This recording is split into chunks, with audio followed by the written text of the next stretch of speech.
இஸ்ரேல்ல நடக்கிற வார்னால India face பண்ற கிரைசிஸ்லாம் என்னென்னன்னு தெரியுமா? ஸ்ட்ரெய்ட் ஆஃப் ஹார்மோஸ் அப்படின்ற ஒரு இடத்துல இருந்து தான் நமக்கு 20% க்ரூட் ஆயில் வந்து கிடைச்சிட்டு இருந்துச்சு. இப்ப இந்த வார் சிச்சுவேஷனால அதுவும் ரொம்பவே சேதாரமாயிருக்கு. இது சேதாரம் ஆனதுனால நம்ம இந்தியால இருக்கிற பெட்ரோல், டீசலோட விலை ரொம்பவே ஏறும் அப்படின்ற மாரி சொல்றாங்க. ஏறத்தாழ ₹10 to ₹20 வரைக்கும் லிட்டருக்கு ஏறுறதுக்கு சான்சஸ் இருக்கு அப்படின்ற மாரி சொல்றாங்க. கல்ஃப் கண்ட்ரீஸ்ல இந்தியன் வொர்க்கர்ஸ் கிட்டத்தட்ட 90,00,000 பேர் வொர்க் பண்ணிட்டு இருக்காங்க. இப்ப இந்த வார் சிச்சுவேஷன் நடக்கிறதுனால அவங்களுக்கு வந்து சேஃப்டி பிரிஃபரன்ஸும் ரொம்பவே கம்மியா இருக்கும். அதே சமயம் அவங்களோட வேலைவாய்ப்பும் ரொம்பவே கம்மியாகும் அப்படின்ற மாரி சொல்றாங்க.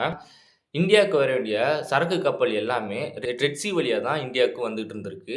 இப்ப இந்த வார் சிச்சுவேஷன் நடக்கிறதுனால ரெட் சீ வழியா போனா இந்த கப்பலுங்க எல்லாத்துக்கும் சேஃப்டி இல்ல. அட்டாக் நடக்குது அப்படின்றதுனால அவங்க என்ன பண்ண வேண்டியது இருக்குன்னா, ஆப்பிரிக்காவ சுத்தி வர வேண்டியதா இருக்கு. இதனால கிட்டத்தட்ட 200% அதிகமான கட்டணம் குடுத்து இம்போர்ட் அண்ட் எக்ஸ்போர்ட் பண்ண வேண்டியதா இருக்குது இந்தியாவுக்கு. இதனால textile industries, tea factory industries இது எல்லாமே ரொம்பவே நஷ்டத்தில போயிட்டு இருக்குது.